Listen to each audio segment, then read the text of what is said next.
দীর্ঘ এক দশক পর আগামী ৬ ডিসেম্বর অনুষ্ঠিত হতে যাচ্ছে নওগাঁ চেম্বার অব কমার্সের নির্বাচন। এই নির্বাচনে ১৯ পদের বিপরীতে লড়বেন ৪০ জন প্রার্থী। আধুনিক ও হয়রানিমুক্ত ব্যবসা বান্ধব পরিবেশ এবং নারী উদ্যোক্তাদের জন্য বিশেষ সুবিধা নিশ্চিত করার প্রতিশ্রুতি তাদের।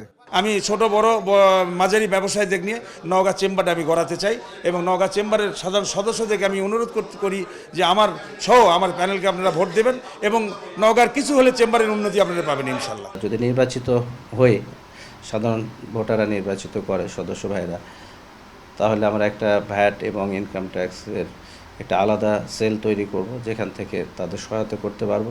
আমরা নির্বাচিত হইলে আমরা ব্যবসায়ীদের আমাদের কাছে আসার আগে আমরা তাদের সমস্যা নিয়ে তাদের কাছে বুঝবো এবং তাদের সমাধানের চেষ্টা করবো ইনশাল্লাহ।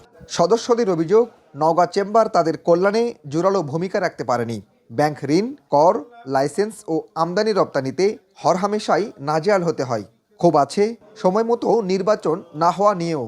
এবারে যারা নির্বাচিত হবে আমি আশা করছি যে বিশেষ করে মেয়েদের জন্য যেন নিরাপত্তার ব্যবস্থা করে বা মেয়েদের জন্য লোনের ব্যবস্থা করে। অনেকে লোনের জন্য অর্থনৈতিকভাবে দুর্বল থাকার জন্য ব্যবসা করতে পারে না। আমি আশা করব যেন মেয়েরা সর্বোচ্চভাবে সব ব্যবসায়িক দিক থেকে এগিয়ে আসে, তাহলে দেশ আর উন্নত হবে।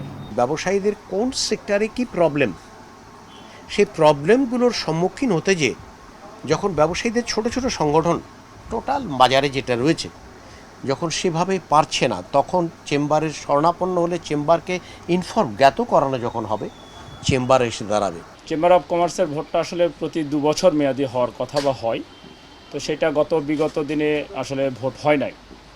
তো আমরা চাচ্ছি যে নির্বাচিত যারা হবেন তারা যেন অবশ্যই ২ বছর মেয়াদের শেষে যেন আবার পুনরায় ভোটের মাধ্যমে যেন নির্বাচিত করার একটা সুযোগ করে দিয়ে যায় বা করেন।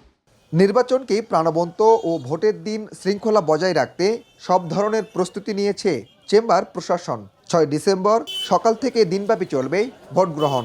আমাদের যেগুলো সেগুলো আমরা স্বচ্ছভাবে নির্বাচন করার জন্য আমরা চেষ্টা করতেছি ইনশাল্লাহ। বাকিগুলো আগামীতে ইনশাল্লাহ আমরা স্বচ্ছভাবে চেষ্টা করব, নির্বাচনটা সুষ্ঠুভাবে হয়ে যাক, এটাই আমাদের চাওয়া। এবারে ১,২৯৯ জন ভোটার তাদের ভোটাধিকার প্রয়োগ করবেন। ধান ও চাল কেন্দ্রিক ব্যবসা নির্ভর হলেও বর্তমানে আমের জন্য পরিচিতি পাচ্ছে দেশের উত্তর পশ্চিমের সীমান্তবর্তী এই জেলা। তৌহিদ ইসলাম, স্টার নিউজ, নওগাঁ।